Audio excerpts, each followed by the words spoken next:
Hi. It's so nice to have you both here. Thank you so much for coming. We now have NCIS, Tony and Ziva. How exciting! Oh my God. What was your first reaction when you get the news or got the offer to do it after all these Happiness. After many years of manifesting, we were very happy. But of course, we didn't believe it until we were on set, shooting in front of the cameras with a brand new cast. And that felt really good. Michael. Yes, and there is an extraordinary journey, an arc. The story of the show is fascinating and cool, but everybody loves a happy ending. And the fact that it has been so well received and is extremely popular with the audience and the critics, that is a strange and unfamiliar territory. So it's very cool that everywhere we go, people are excited about the new world. They like that Ziva girl. Yeah, they like that Tony DeNozy. Nice. I mean, you already told us it's been a really long time. It's been 12 years since we saw Tony and Ziva on NCIS together. So was it difficult for you to get back into the role and get back into playing with each other, or was it like yesterday? No, it was what it was. It was actually great. It was great, you know. We have this thing, Michael and I. So it's, I can rely on him, he can rely on me, so that's good. Nice. Do you agree? Oh, I of course. No, there's something a little magical.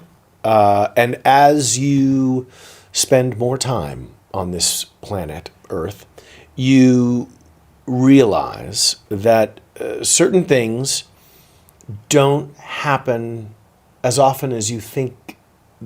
When you're young, you sort of feel like it's just all rainbows and unicorns. And that, of course, there's always, like, your heart gets broken and these things are so massive and huge and you swirl around with dreams. And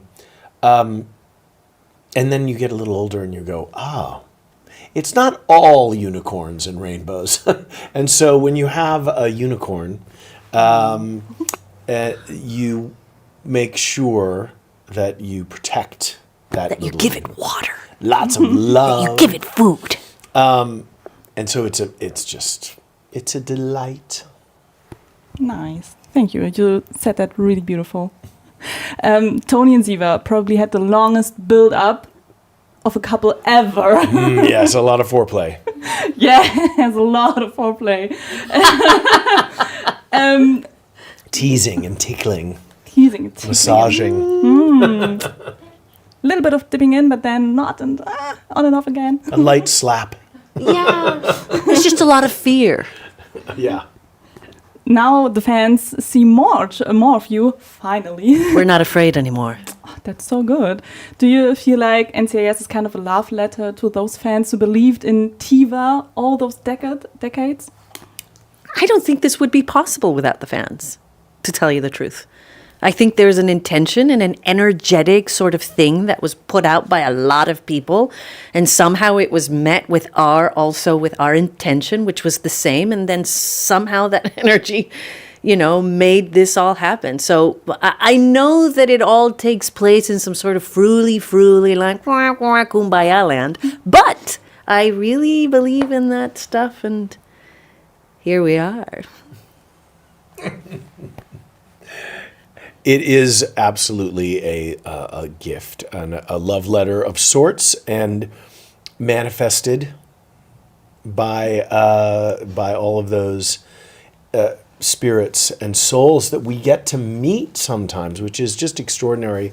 Both Cody and I are overwhelmed and maybe a little surprised at the depth of connection that some people have to the story and how they plug in and find great comfort in it. And so there's a really beautiful thing that happens, I think. So if you could send a message to all those fans of all the years, like directly talking to them, what would it be? It's always the same. Thank you, thank you, Thank you, thank you, thank you. Without you, it's not possible. And we appreciate you, we see you, and this is for you. So enjoy. See, and I have something totally different, which is go to the kitchen and make sure all the stove burners are turned off, because we just don't want anything to happen. But that's my dad. That's my inner... I'm like, make sure that the door is locked at night. Oh, because they're going to be so distracted that then they're going to... Yeah, just, Yeah, I make sure to do all of the Their little focus is things. going to be absorbed. You don't Yes. want the bathroom to flood. Make sure you turn your faucets off. A little more practical. My thing is a little Yes, bit more absolutely. Nice. Completely valid. Do you have a favorite Tony and Ziva scene from the original NCIS that like stuck with you all those years and maybe laid the ground for NCIS Tony and Ziva? Where you think like, yes, that was the focal No, point. I think there were so many great moments. So many beautiful moments. Does one come to mind? Well, I do love at the end of season 6, and I can't remember the name of the episode right now. I'll have to post it on my Instagram or something. But you come off the elevator into the squad room, and I am with my Mickey Mouse stapler at the desk. And you swing in and sit down at your desk, and I am asking you questions. And you are responding to me. I believe Jesse Stern wrote this episode. And then you come over to my desk, and you say, in my country, we don't do da-da-da-da. And I go, you're not in your country Oh, no, anymore. and it gets really heated. And it gets very strong, very, very. And then... because you have a boyfriend that Right. is, I think, a bad guy. Right. And you are sleeping with that human being. So it's again about the subtext. Well, yes. And I follow you to the elevator, and the scene ends with you getting on the elevator. And there's something, I don't know, there's something very strong and powerful, and you get a strong scent of what those two characters are, how they feel about each other and what they're protecting. And I see a lot of pain in that one. Well, a lot of pain in that. And then that leads me to another sort of painful moment when you were undercover with Jean Benoit. Jean Benoit. And this was by the staircase at the squad room. And we're having this moment. And then I look at you and I say, that's because you're a good person. And I look at you, and there's this moment there where you could see the pain in her eyes as she's saying, that's because you're a good person. She's acknowledging the good in you and recognizing the pain inside of her by letting you go into something that she knows could potentially totally destroy her, but also you and her.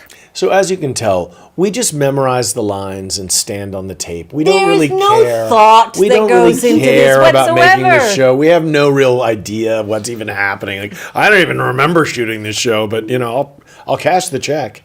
Yeah, we are very plugged in. It's it's like asking Paul McCartney about his music. We can go on and on and on. I will talk about Hey Jude all day long. Nice, but you said that so perfectly that you had this chemistry all those years. So now in NCIS Tony and Ziva, we see more of your chemistry. I hope so. Yeah, but it's funny because you, for example, and you're right, there is chemistry. But the through line, I think, of all of it is that there's this sort of like, obviously these people have real feelings for each other that are constantly conflicting. You know what I mean? It's almost like they're dealing with each other in different time zones. But the through line is always the same.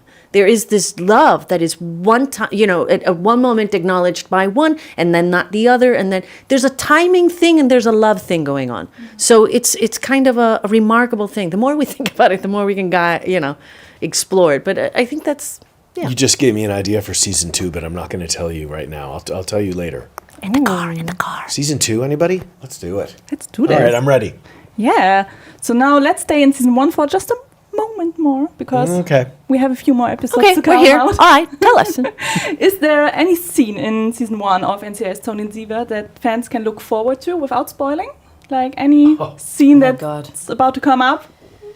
I will say this. There's a couple of very, very vulnerable moments that you don't often get to see from Mr. Tony Donoso. And they are beautiful, and they are quite revealing as to who he is as a man. And I love that part of season 1, you know, the exploration of him and the vulnerability of him. And it's an insight into something that Michael and I have talked about, which is the interesting thing about the characters, the defense mechanisms, and how we are able to sort of take the mask off when we're in the company of people we love and feel secure with. So can I go further, because you're getting slightly uncomfortable? You're like, No, I was just going to Let say, me just say it something. might take a child psychologist to no. to work around some of the masks. Yes, of course. If you were going to send Tony to a psychologist, Wouldn't it be a child great psychologist. idea? Anyway, continue. You were saying. Oh, continue just throwing flowers at me. It's pretty remarkable. And what you're going to probably sense before you see it is some astonishing leaping and cavorting by a very physical Coté de Pablo, and her little, what do they call, mini-me, Isla Guy, who is Tali. And she has some extraordinary things that you can look forward to in this season.